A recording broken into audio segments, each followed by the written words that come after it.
My free history. May I introduce you to this curious thing? Dear audience, here's Jingling Johnny. Today we'll find out what it was used for. There was a subgroup of Janissaries which accompanied the Corps since its founding. It was called Mehter. It has nothing to do with the meter. Let us find out what it was. The military bands of the Ottomans and their members were called Mehter and were located in the House of the Mehter. Mehter was generally a designation of some officials in the administration, which means that the members of the military bands were servants and lived in a duty station as full member of the administration.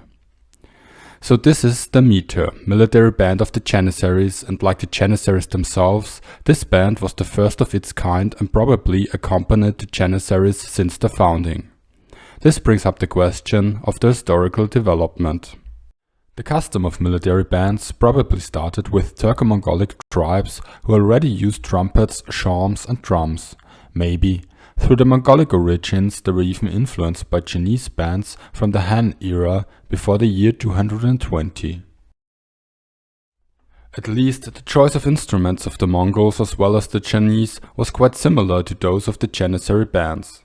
Since the instruments serve as a reference point for historical investigations, let us look deeper into them. The Mehter bands were dominated by the giant drums which, like the horsetails of rank, were called dugs. Cymbals, which originated in Anatolia, flutes and forms of trumpet and horn along with the kettle drums completed the band. And here we have another description. The entry of the Turkish General Ambassador Mehmet Pasha on 8th of June 1665 in Vienna was accompanied by a large meter consisting of 4 oboes, 2 pairs of large kettle drums, 2 cymbals, 4 pairs of small kettle drums, 3 large cylinder drums and 4 trumpets. Putting all of this together we have kettle drums ranging from giant to small in size, cylinder drums, cymbals, flutes, trumpets, horns and oboes. An extraordinary instrument not mentioned here was the instrument we have seen in the beginning. Its official name is Turkish crescent, but I prefer the name Jingling Johnny. In general, it was an accumulation of bells fixed on a stick so that it looked like a pavilion. When someone shakes it, it makes a lot of noise. The number of instruments was essential for the status of the band. It was ranked in accordance with the number of its instruments which, in turn, accorded with the seniority of the officer whom it honored. The number of instruments ranged from 6 to 9. 9 was a lucky number according to the Turks, except for the dozen instruments that accorded with the dignity of the Sultan. Not a big surprise here. The more important the owner of the band, the more noise it made. Every order or garrison had at least a small band. Let us find out more about the players. The band was strongly interconnected with the Janissaries. Some pages from the Topkapi became musicians and may have served in the Mehter or at least influenced the development of Ottoman music. Responsible for the Mehter, at least in Istanbul, was the standard bearer. This was the highest ranking position in the Sultan's outer service. He usually carried the twice 6 horsetails to which only the Sultan had a right. Jingling Johnny probably derived from this standard. The horsetails simply were replaced by bells. The members of the Mehter were located in the House of the Mehter, which is close to the At-Maidani, today's Sultan Ahmed Square. Here the musicians lived and practiced under the lead of the Mehter Bab. But what did they practice for? Why invest so much energy into making music? Of course, there were simple reasons like enabling an important official to have an impressive entrance. But the Ottomans wouldn't have been the Ottomans if even music wasn't all about war. The standard bearer was also responsible for the military band, which was not so sinecure because it was the largest in the country.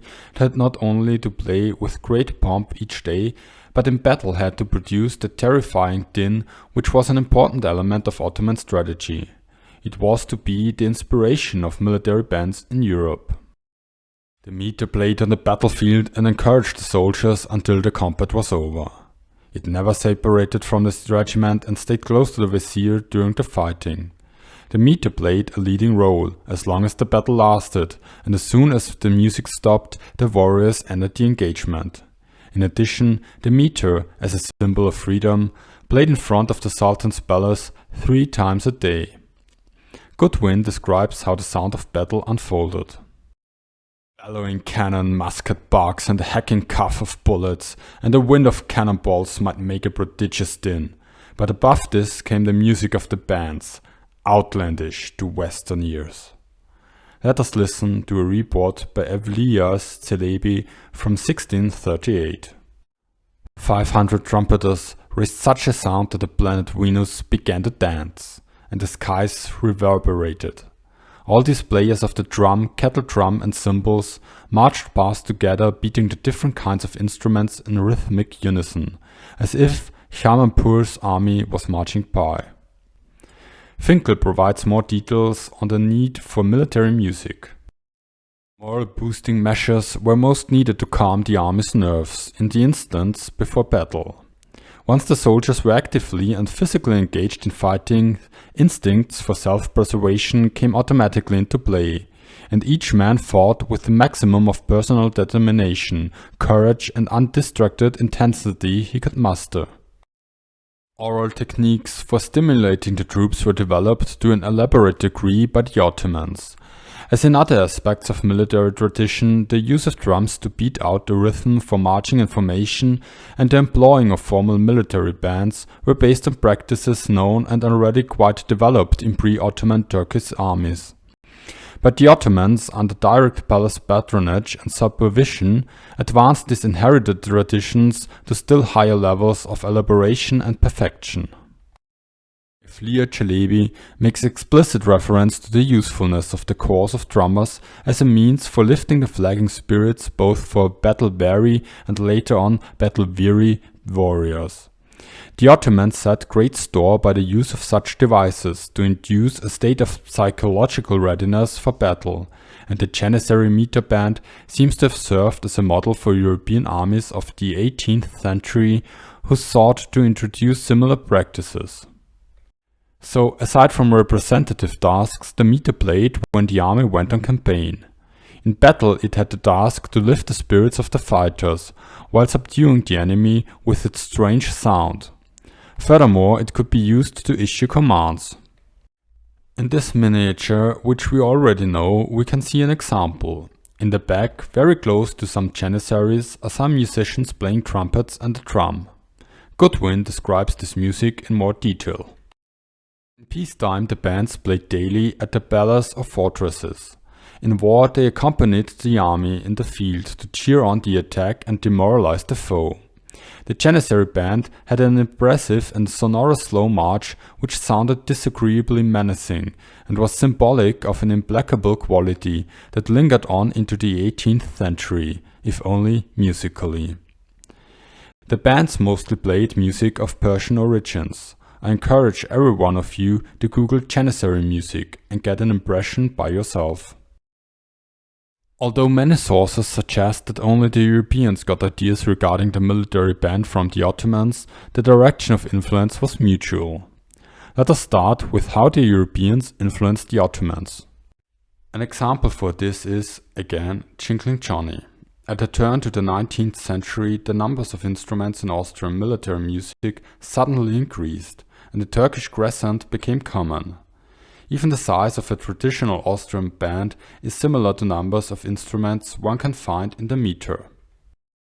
The Persian trumpet, with its straight tube and gradually widening bell mouth, is not depicted in any Ottoman manuscript. The trumpet in Turkish music, in Anatolia exclusively an instrument of the meter, was employed for the first time in bands of this region from the 15th century onward. At the very latest, the trumpet shape was influenced by European models. Now, let's turn to the Ottoman influences on Europe, which are discussed much more. Many Western composers used Turkish music in their creations. It seems like even Haydn, Mozart and Beethoven did so. One very prominent example is an opera written by Mozart. The account book of the Viennese Hoftheater for the year 1782-83 shows a payment to the conductor Franz Thüron of a band of artillery music for participation at Mozart's Entführung aus dem Serail. This clearly shows that Ottoman bands influenced European orchestrations.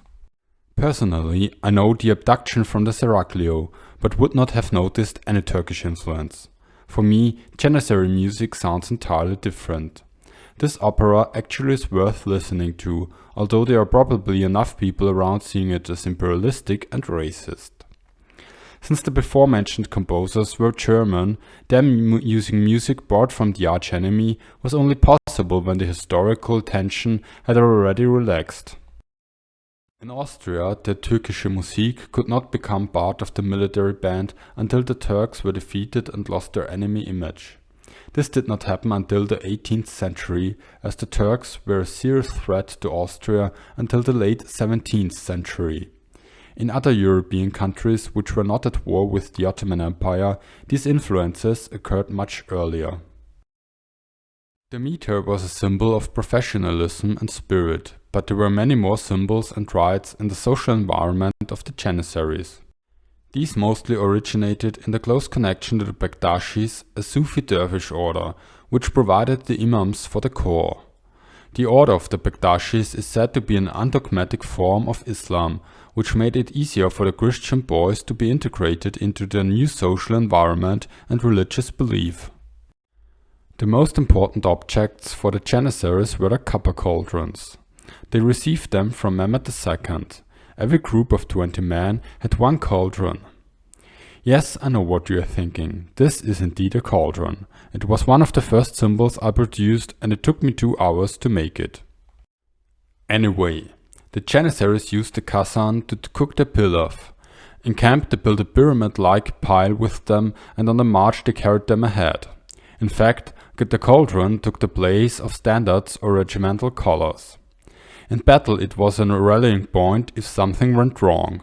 Officers who lost one were disgraced, and the order lost every right to parades. Obviously, the kazan was all about sharing food and thereby building a group identity. Do you remember that the first Ottoman troops were mounted raiders? They did not fight for payment, but for a share of booty. This food sharing around the cauldron is a form of booty sharing. Actually, in an act of superstition before every campaign, the Janissaries threw a big party, hoping that the battles would end in this way too. Even before and during battle, they had rituals regarding food in order to concentrate and focus. Such common activities were essential for building up a group identity. Turning over the cauldrons was a sign of immediate danger. Like little children, the Janissaries used the refusal to eat as a way to show that they would refuse the preparation for battle and thereby expressed their dissatisfaction. It was enough to make everyone tremble. Often enough, they directed this unpleasant gesture directly at the Sultan. Of course, the Janissaries also had other symbols. For example, there was a banner of white silk with an inscription like this: "We give you victory and a sparkling victory. It is God who helps us, and His help is effective. O Muhammad, you have brought joyful news to true believers." I don't want to sound mean, but my first thought after reading this was how sarcastic it must have sounded in the feed.